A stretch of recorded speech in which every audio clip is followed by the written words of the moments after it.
Morning, everyone. We are now doing our Between Two Teachers. And what episode is this? Very close to 200. 193. 193. So we will get to 200 and fireworks will go off. That's right. Today is Monday, March the 27th, and we have news for you from far and wide about education, what's happening. So we want to keep you informed here. So my name is Consuelo Lara. And my name is Madeline Cronenberg. And as always, we begin with our land acknowledgement. And we pause to acknowledge that we have gathered on the ancestral territory of Quechin, which is part of the unceded land of the Chochenyo and Karken speaking Muwekma Ohlone people. We remember their continued connection to this region and give thanks to them for allowing us to live, work, learn, and pray on their traditional homeland, and offer our respect to their elders and all Ohlone people of the past and present. And we encourage you to continue to support the efforts for the Muwekma Ohlone people who are trying to get federal recognition for their tribe so that they get the benefits of that recognition, which so far has been withheld from them. And so that's an effort that can be made through the federal government. And in addition, to be sure that wherever you may be, if you have any interest in our impact over curriculum and how the story of Native Americans is taught in the East Bay, on the East Bay Regional Parks website is the curriculum for the Muwekma Ohlone people, which has been developed to be taught in our 3rd and 4th grades. So please go there and educate yourself and share it out with the school district and teachers that you know. And also please share out our channel and like it and subscribe. We're always happy to have new visitors and new subscribers. Nationally, there is some national news this week. There's a few things that happened, and there's one thing that we hadn't mentioned from February that I just wanted to give a shout out about, and that is Representative Jamal Bowman from the Bronx. We've given a shout out to him before. He is one of the few members of Congress who is also a former elementary school, middle school teacher and middle school principal in the Bronx. Now just think of that. I mean, he understands classrooms, and he and Cory Booker in February, when it was Black History Month, came forward with something called the African American History Act, which the purpose of which was to have the truth taught about African American history in this country. And I'm not sure that it has gone through, because obviously it gets right into the culture wars with the whole critical race theory. And this is just saying race has been a critical part of our government since its inception. My goodness, and to discount it and to lie about it is unbelievably unfair to everybody. It just continues the problems we've had. So Mr. Bowman, Congressman Bowman, and Senator Booker have brought this forward, and we should all support the African American History Act. Absolutely. You know, the fact that this country grew because of slavery. Yes. There it is, because of slavery. I mean, that's the whole point, to understand that. And it's like, that's in the DNA, and we've got to just recognize that and understand it. That's why, you know, the emphasis on reparations, that is so important. People need to understand that. And it is absolutely important. So this needs to be elevated up, and they need to keep it front and center, that this is children, this needs to be a requirement that everyone is taught this. And that right now, the way this is working in the United States is there are children in some states that are going to get a very sanitized version, right? More so than it even was before, right? It was sanitized before, but they're like moving it even further over to be more sanitized. Yeah. And that follows up in the next bill that came up. So Kevin McCarthy, the Republican majority leader, came up last week with the Parents' Bill of Rights. And that follows along with this, because one of the things in the Parents' Bill of Rights, which sounds like this innocuous thing that everybody would want, is to be able, essentially to be able to ban books. This is their book banning thing, right? Because here's what their rights are. The right to know what's being taught in schools and to see the reading material. They can do that now. That's not a new right. You can know what's being taught. The right to be heard. Well, we have public comment, so it's not as if we aren't able to be heard. The right to see the school budget and spending. That's a public document. We're all agreed on that. The right to protect their child's privacy. That is connected to the anti-trans efforts, right? So that their goal is for families, for teachers and administrators who are aware of a child that is thinking of their gender identification, the issues around those privacies. They want to say, well, you can't even talk about it. There is no such thing as talking about it. There is no fluidity. There is nothing. And the right to be updated on any violent activity at school. Well, that should be, that's an interesting thing, because that's about, their positions are that that teachers should be armed. That's the far end of their positions. But they don't just want the right to know what's being taught. They want to be able to control it and what's being taught to everybody. So there is. Yeah. The whole silencing of people that are around those issues, you can't talk about it. But, there is something called mandated reporting. Yes. And if you see things that, if somebody's being beat up or somebody's being harmed or someone's wants to harm themselves, you have to report it. At least, what is this? Is that just a California thing? Well, we know that's in California. We know that's a California law. I'm sure that's what it is, but. Yeah, there could be a conflict there. We've got to be vigilant on this and really make sure we don't lose those.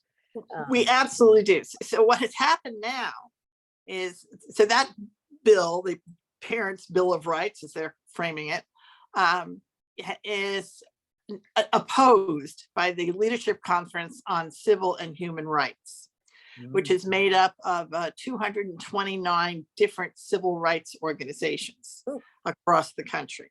Okay. And so they are opposing HR 5, the Parents' Bill of Rights, and instead are supporting HR House Resolution 219, which is the Bill of Rights for students and parents. And the difference in that one is that it sets forth a vision respecting and honoring the dignity and worth of every child, supported by the overwhelming majority of parents in the country. And it contrasts with HR 5, which undermines the relationship between parents and teachers. And HR 5 facilitates book banning and makes our most marginalized children less safe, right? And that is the fact. That is the fact. Even though when you first read it, I can just see people who aren't thinking would look at it and just say, well, this is what Kevin McCarthy is saying makes lots of sense. But you've got to pay some attention and get deeper into it to understand why all of these organizations came together to oppose it. Yeah, I mean, any of that comes out, your first move would be to find out who's in support of it and who's against it. Exactly. And follow the money as well. So don't just take it, because they're so tricky, and those words, and picking out the kind of words that you think, oh, well, this is a good thing. No.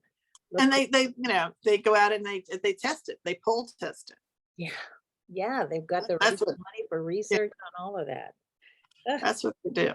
So anyway, so those are two big education issues that have happened within the last week, right? And so the thing is to be aware of the fact that HR 5 is Kevin McCarthy's bill, and it's 219, and that is the other one. And so that has also been brought forward by Jamal Bowen, is one of the people who's for that.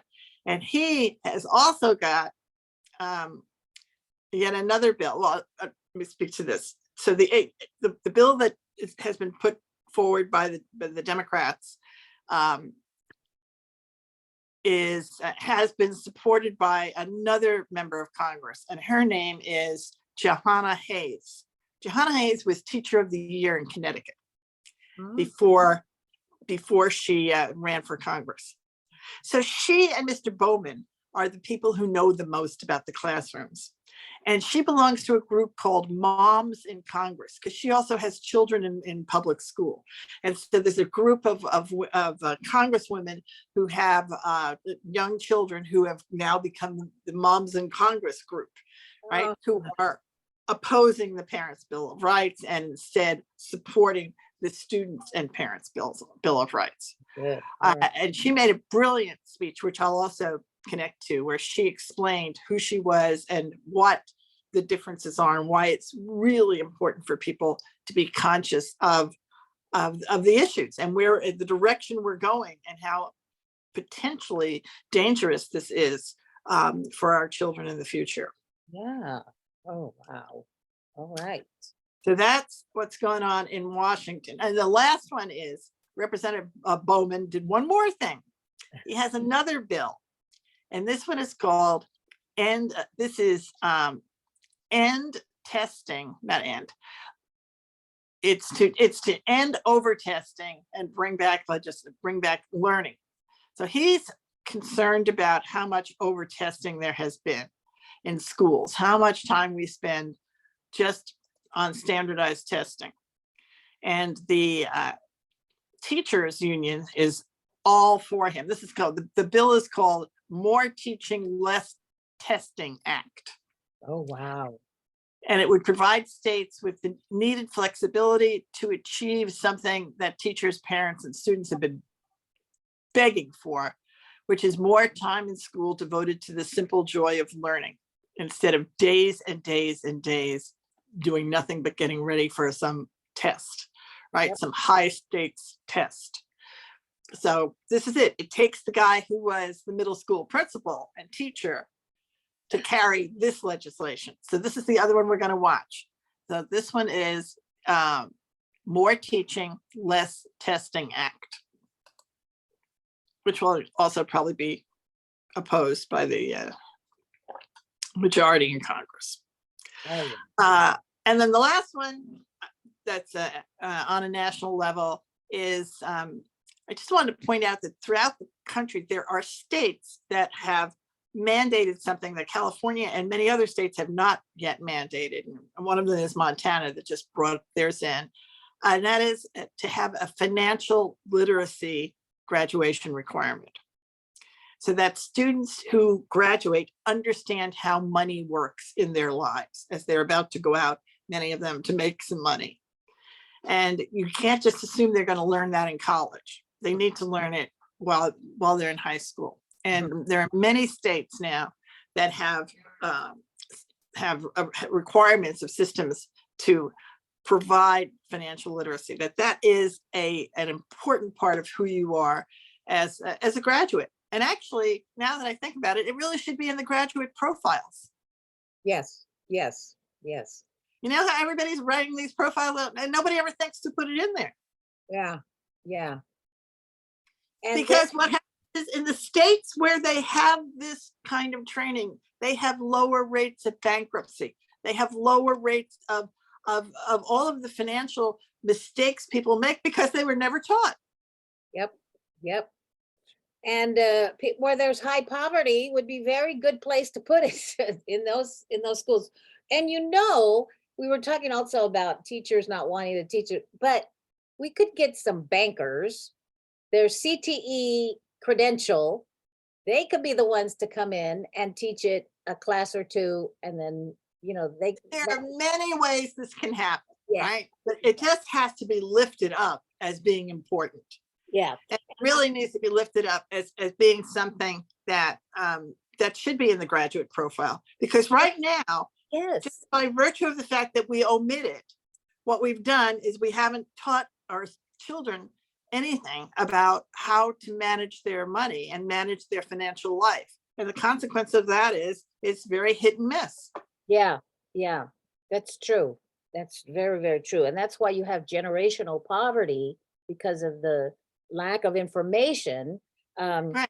about financial literacy. I have to give a shout out to the Travis Credit Union. They do a event, but they always have a trouble recruiting enough students, and Because that's the students don't understand it. This is the thing. They it's haven't being been, promoted at the schools also. So they teachers need to understand this is really an important thing for your students to learn. That's why the more I think about it, the more I think it really, the core place to put it is in the graduate profile. And when you're saying, when you have your mission statement for your district, you have to be financially literate to be successful in life. yeah, absolutely. So, so a shout out to Montana and the other states that are doing this, and we all need to just to do it, to be conscious of it, Yeah, let's promote this. I to love it. promote it. Then we get to California.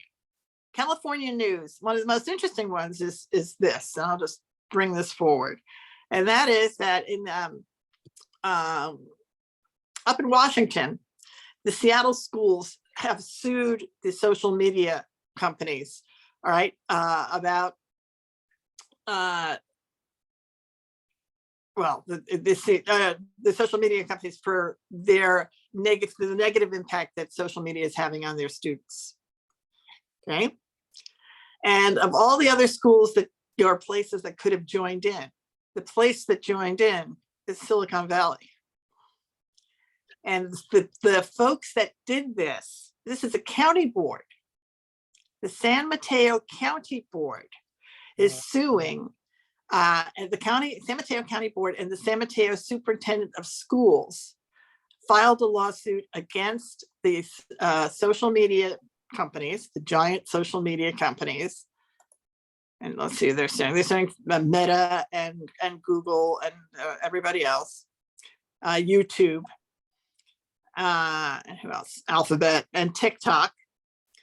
And they're suing them. And the quote in the thing is for the quote, the experiment they are running on our children for their profit.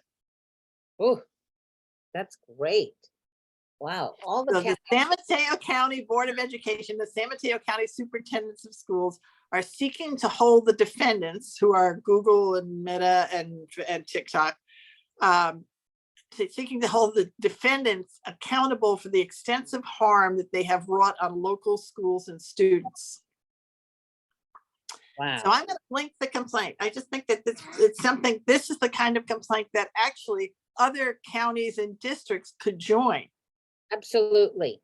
I agree with this. Yeah. And even the California County boards of education, that group, that professional group, the association could have this as an issue that all the counties want, because all of us, everybody in education sees that Right. on young. And they've led it. So, I mean, here now you have a situation where somebody has led the way. Here's their attorney said, this case represents one of the most serious issues facing the nation's students. As outlined in the complaint, social media companies have ignited a serious mental health crisis. Yes. Through their deployment of artificial intelligence algorithms designed to keep children and teenagers tied to social media programs in unhealthy ways. This follows on the TikTok hearing that happened last week, right? Just as we had big tobacco, we now have big tech exploiting children. Wow. One need only follow the tech lobby's swift and forceful attacks on recent efforts by the California legislature to put in place some common sense rules to address tracking and profiling of users under the age of 18. Okay. All right. Yeah, you got to send that to me. That's good. I will send so here's a statement of the San Mateo County Superintendent of Schools. Her statement is, and her name is Nancy McGee. And Ms. McGee says, as outlined in the complaint, there is hard science behind the claim that social media is fueling a mental health epidemic in school-aged children. Every day, schools are dealing with the fallout, which includes distracted students, increased absences, more children diagnosed with ADHD, cyberbullying that carries into the classrooms, and even physical damage to our San Mateo schools. An example is the vandalism that was caused by the TikTok so-called devious lick challenge at the start of the school year. Yeah. So we will follow this. This is a But- really important thing, and it's something that all the counties should do. And I think all the districts should do it, but really, Yeah, San Mateo County has led the way here. absolutely. Good for them. Absolutely. Awesome. All It's a right. big shout out to San Mateo County. All right. Okay, now why don't we go on to the only other things I wanted to point out, West Contra Costa. West Contra Costa has a meeting today.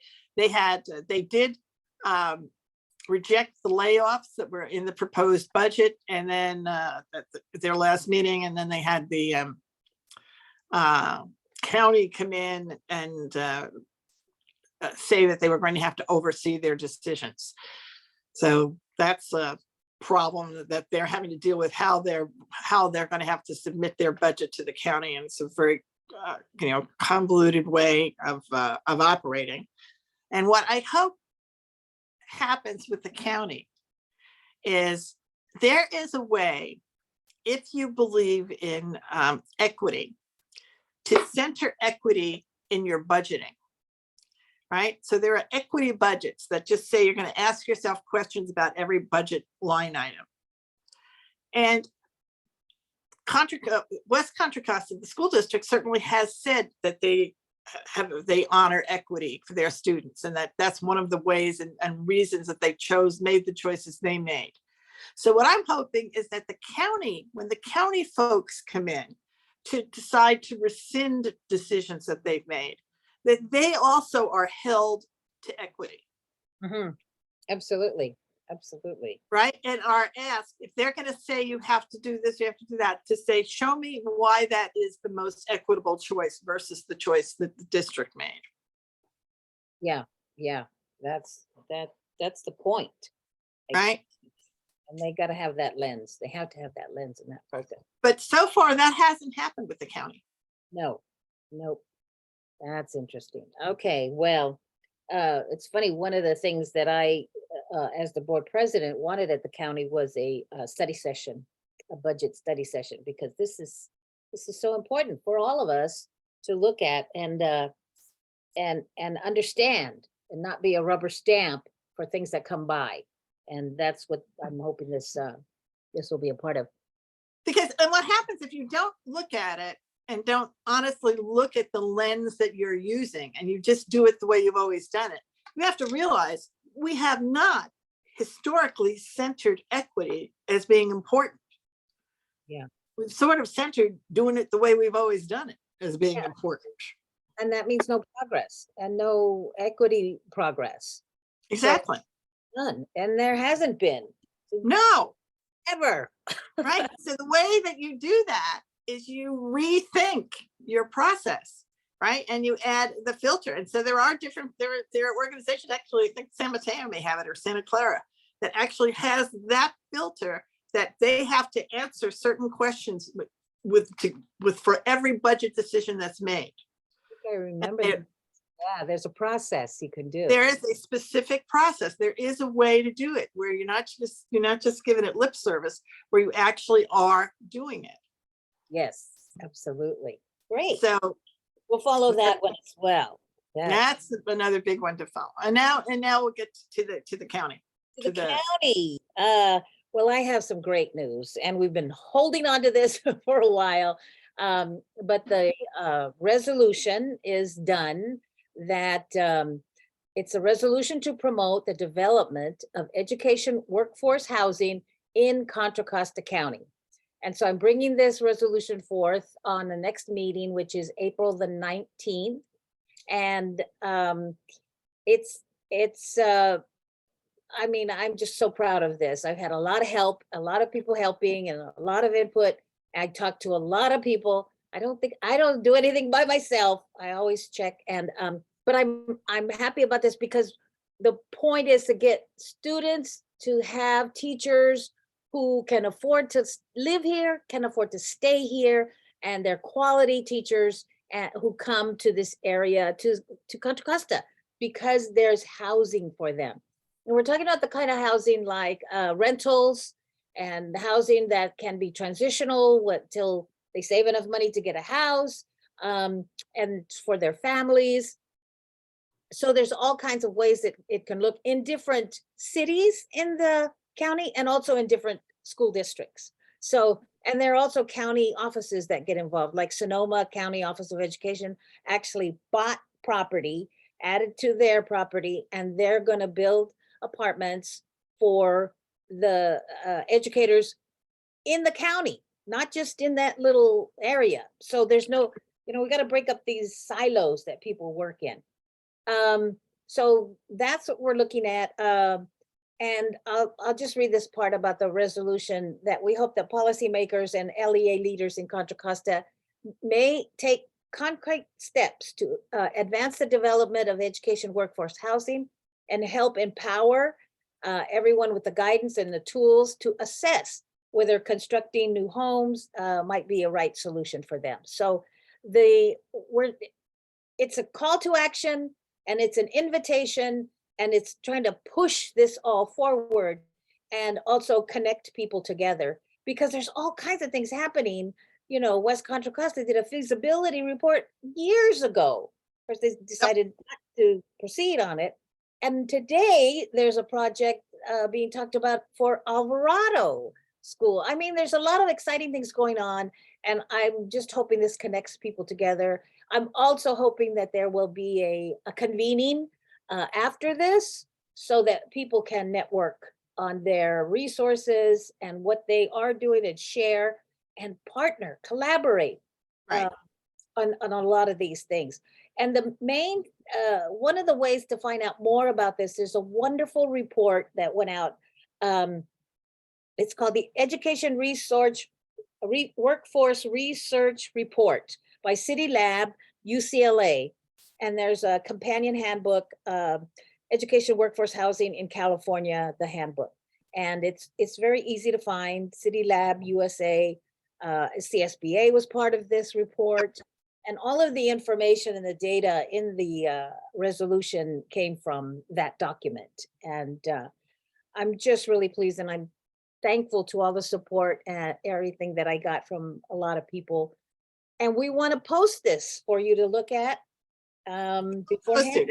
It'll be posted in the YouTube links, and I'll put it up on Google Drive. So the link to the document on Google Drive will be on our Facebook page, and it will be in the Google link, the YouTube information. Right. Yeah, it's time to share it out. I've sent it to city councils, and to various people that hope, other electeds, hoping to hear from them as well and their support, and anybody that's involved in this effort.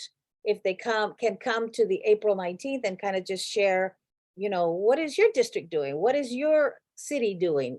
And Right. how is collaborating? Right. So I'm very excited about that. The thing everybody needs to know is that there have been changes in legislation. The law has changed to allow to remove the barriers to doing this that used to exist, right? And that those barriers had to do with zoning and a number of requirements around how you use your real estate. So that has allowed for the folks who oversee public land, the board members and the city council members and the county supervisors, to be able to use that land now to address the housing crisis and the education workforce housing crisis in particular in their counties. It can be done now, and it should be. Now the thing that's missing is political will. That's what we have to do, is bring the political will, because the barriers were in Sacramento. Our leaders in Sacramento did remove those barriers. That part has been done. So now we need to look together to see how we have political will to move forward, and to put the financing packages together, and the other feasibility studies that folks need to be able to get it started. but it has to get started, right? That's the big thing. So Yes. it is being started. Yes, yes. And you know, the key word here is collaboration. Yep. Cities, districts, counties. Labor unions, the trades. Yep. Every, Yes, yes, absolutely. The trades can be involved with this. You know, it's just got to be one great big coalition yep. together to make this all happen. For So we're here on Between Two Teachers. We are going to be following this very carefully, right? Yes. We've had successes around other things, but this is a really important one to look at how we have education workforce housing in Contra Costa County. Absolutely. Because our students need teachers who want to stay here and be with them, that Yeah. quality teachers. Okay, very good. Thank you. Speaking of housing, there was a presentation at the county around homeless students, right? Yes, yes. And the numbers are very sad. And as usual, the most vulnerable students who are victims of some of these things are from West Contra Costa. And so we did have a presentation. Alexandria Chamberlain, I think her name is, and she did from the Contra Costa County Office of Education, and gave us an update on things that are happening for our homeless students. But the numbers are pretty. Just so people know, within the districts, West Contra Costa has 711 children who are designated as homeless. Now, that doesn't mean they're living on the streets. They can be, couch surfing or, staying with another family, but they don't have their own home. In the county, there's, so West Contra Costa is 711, Mount Diablo is 465, Antioch is 285 children. Which is this? Liberty Union is 139, and Pittsburgh is 314. The others are all under 100. And some places, Canyon and Moraga, don't have any children, and Walnut Creek has 2. I mean, so some of them are much smaller or non-existent numbers. But that, when you look at where these issues are, there really is need for the county to support these families. Yes, right?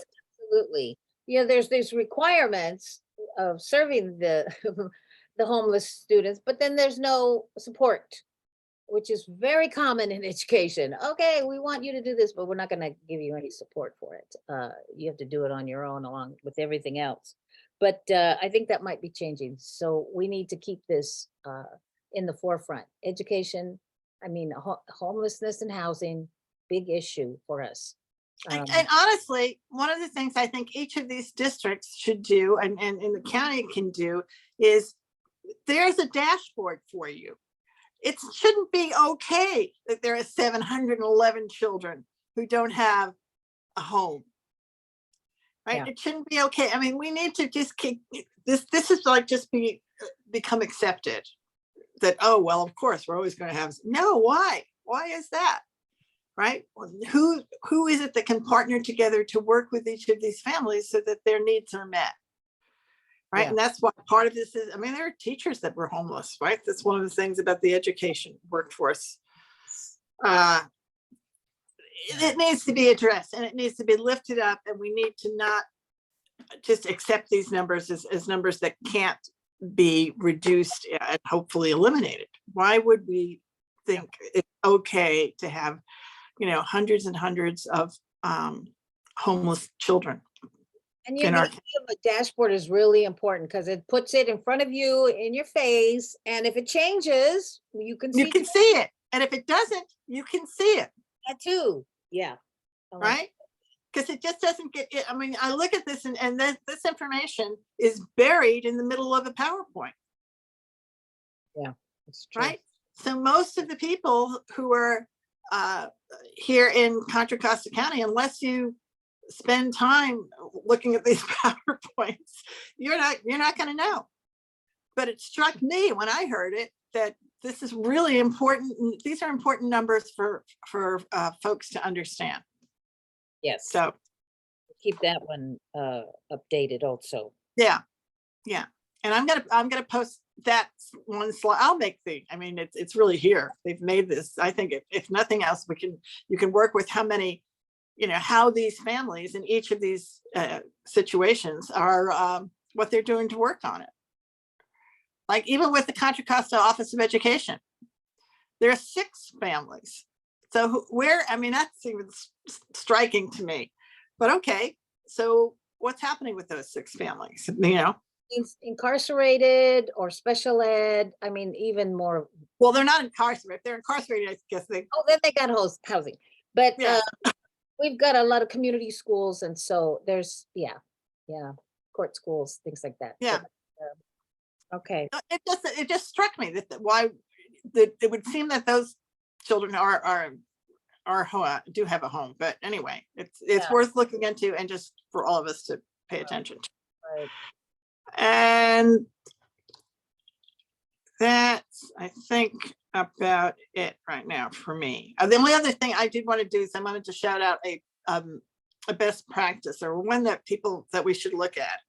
And that is the other thing we've looked at recently are solutions to the substitute crisis. Mm-hmm. Right. And so the numbers in the substitute world, this could be another dashboard, are the average student spends a year of their 12-year academic career with substitutes. Oh, goodness. And some children in really under-resourced schools and in hard to staff schools, it's much more. Okay.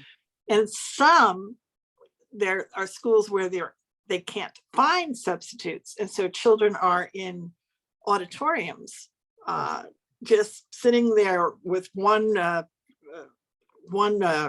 administrator who's in charge of several classrooms of children who substitutes cannot be found for. Right? Those are big issues. Now, they're not just issues here, they're national issues. So they're addressed differently in different places. And I'll just throw out one interesting solution. And I think where is it? This is Ohio. Ohio has a 1-year temporary non-bachelor's substitute teaching license. So if you haven't finished your bachelor's degree, they've removed that as a barrier. But what they want you to do in Ohio, and it's just one way to look at a solution, is if you were known to the principal, and the principal says, I found somebody, but they haven't finished their bachelor's, or they haven't started it. They don't have a bachelor's. But we would like this person in our school. Then they put them through, there's a short-term classroom management program that they would put them through. They'll connect them with there's got to be some sort of mentor teacher, or the principal who's got to take some responsibility for their skills in the classroom. But they would be able to get a substitute teaching license. For subbing. That makes so much sense. Yeah. Right. Instead of putting you in the auditorium. Yeah. Right. And then that would mean that you'd also have to be really clear on what lesson plans you're leaving for folks, who have less experience, as opposed to the retired teacher who has years of experience. This is a person who has 0 experience. Yeah, they'll need more support. Yes, yeah. Absolutely. So there's a range. Yeah, well, we're going to look at more of the best practices in terms of substitutes and credentialing, and put those all together in some form so that we have something to offer and some suggestions, because this is a crisis. Like this is the thing. This is a crisis, right? And obviously Ohio wouldn't have come up with this. Florida is the same thing, where they have a program where they've just saying we can't find people who've got bachelor's degrees who are willing to do this job, or who are interested. Plus the fact that we have this huge drop in interest in becoming a teacher. The teacher prep schools are much emptier than they've ever been in the past. And that's where the teacher academies come in, because if you, in high school, teachers know for whom it's a calling, they know early on they want to be a teacher. So if you Right. get them, support them, and start training them in high school all the way along, and to come back to their own school, they know what to expect, and we support them and pay them well and give them housing. We could, there's so many factors, but we can do all of these things. Again, like you said, it's the will to do it. It's political will. It's political will at this point, right? To really create the opportunities to support the communities that you want to support, to recruit them and then support them. So Yeah, I think every high school should have a teacher academy. absolutely. State. Now more than ever. Now more than ever. Yep. So we've gone long. We've talked about a lot of things. I have one shout out, and it's to yet another congressman. This is our congressman, Congressman Garamendi, for bringing $1 million to Kennedy High School for the construction trades program that is now going to be funded there. And that is an example of using his political will and his knowledge and abilities to make sure that that we got included in the funding that was really necessary to make that happen. Yep. So shout out to you, Congressman Garamendi. Absolutely. Shout out to him. That's great. All righty. Well, I just have a few announcements on April the 21st at the Concilio group meeting. We'll have Kirby Lynch, and she was the key person doing the research, the county-wide research to establish the Office of Racial Equity and Social Justice at the county Board of Supervisors. So she'll be coming. I'm really excited to hear this research that she got from our county and to make it, more equitable place. So we're going to look at that. And then I'll be going to Washington, D.C. on the 23rd, doing a lot of lobbying for more support and laws that need to be changed and all kinds of things. So I'm going to have a busy month here. But we will be here back again for sure. We will.